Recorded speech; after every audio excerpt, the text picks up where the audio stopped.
Do you want 10% off from your CompTIA PenTest Plus exam?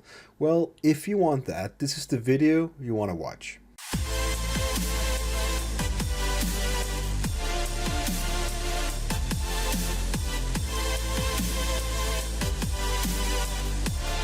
So getting 10% off can actually mean quite a bit.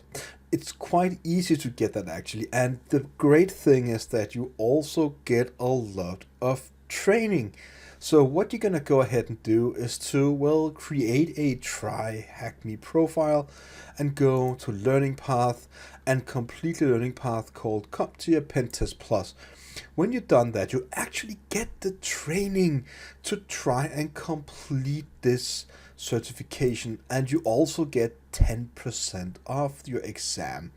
This is the only thing you need to do. So go ahead and create a profile on TryHackMe, complete the learning path, and basically, well, that's it. Nothing more to it. The shortest video ever. I really hope you liked it, and this is how you save 10% off your CompTIA PenTest Plus exam. See you out there.